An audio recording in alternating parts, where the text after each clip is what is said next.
सुप्रभात प्यारे बच्चों, राहुल जी के यात्रा वृत्तांत के 5वें भाग में आप सभी का स्वागत है। आइए देखें आगे क्या होता है। अब हम तिंगरी के विशाल मैदान में थे, जो पहाड़ों से घिरा हुआ टापू सा मालूम होता था, जिसमें दूर एक छोटी सी पहाड़ी मैदान के भीतर दिखाई पड़ती है। उसी पहाड़ी का नाम है तिंगरी समाधि गिरी। आसपास के गांव में भी सुमति के कितने ही यजमान थे। कपड़े की पतली चीरी बत्तियों के गंडे खत्म नहीं हो सकते, क्योंकि बोध गया से लाए कपड़े के खत्म हो जाने पर किसी कपड़े से बोध गया का गंडा बना लेते थे। गंडा से मतलब यहाँ बंडल से, ठीक है। वह अपने यजमानों के पास जाना चाहते थे। मैंने सोचा यह 2 हफ्ता भर उधर ही लगा देंगे।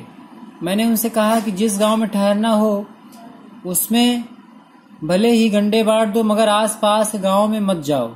इसके लिए मैं तुम्हें लासा पहुंचकर रुपए दे दूंगा।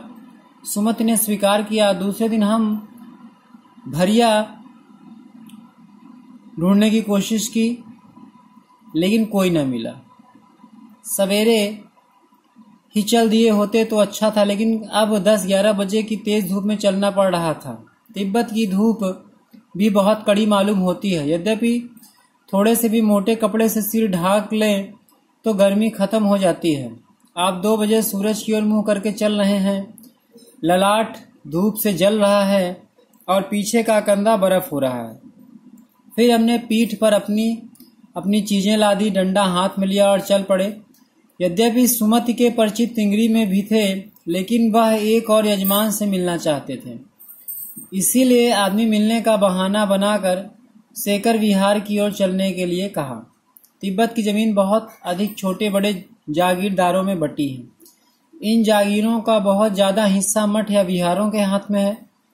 अपनी अपनी जागीर में हर एक जागीरदार कुछ खेती खुद भी कराता है, जिसके लिए मजदूर बेगार में मिल जाते हैं। खेती का इंतजाम देखने के लिए वहां कोई भिक्षु भेजा जाता है, जो जागीर के आदमियों के लिए राजा से कम नहीं होता। सेकर की खेती के लिए मुखिया भिक्षु, जिसे नमसे कहा जाता है, बड़े भद्र पुरुष थे। भद्र मतलब सज्जन।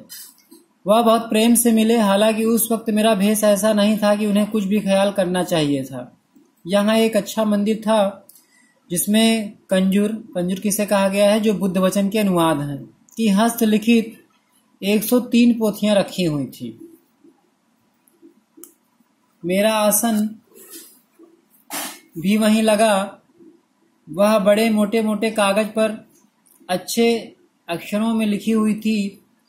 एक एक पोथी 15-15 सेर से कम नहीं रही होगी।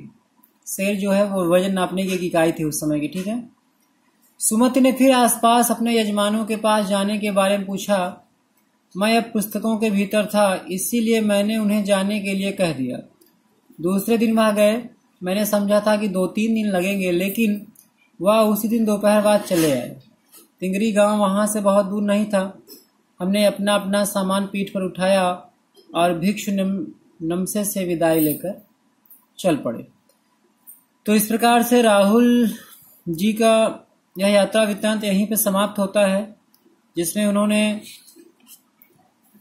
अपने उस छद्मवेश धारी यात्रा का वर्णन किया है, तिब्बत यात्रा का वर्णन किया है, और वहां के समाज की बात की है, वहां के रास्तों की बात की है, वहां की भौगोलिक संरचना की बात की है। और यात्रा वृत्तांत को पढ़ने का एक लाभ यह भी है कि अगर लेखक ने शब्दों का संयोजन बहुत अच्छे से किया है, तो हम और आप उन चीजों को अपने मन की आंखों से देख सकते हैं, समझ सकते हैं।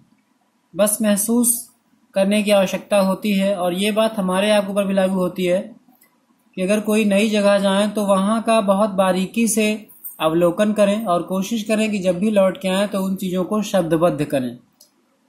आपने क्या देखा, क्या महसूस किया, वहां का समाज कैसा है, वहां की संस्कृति कैसी है, वहां का पहनावा ओढ़ावा, खान पान कैसा है, वहां के लोग कैसे हैं, ठीक है। ये चीजें अपने आप में बहुत मायने रखती हैं और कुछ न कुछ नया सिखाती हैं। तो राहुल जी का यात्रा वृत्तांत यहाँ पे समाप्त होता है, ठीक है। अब उसमें अभ्यास से जुड़े हुए कुछ प्रश्न हैं, तो आप इस पाठ को एक बार पुनः अच्छे से पढ़ने का प्रयास करिएगा और उसके बाद इसके अभ्यास के प्रश्नों के उत्तर खोजने का प्रयास करिएगा।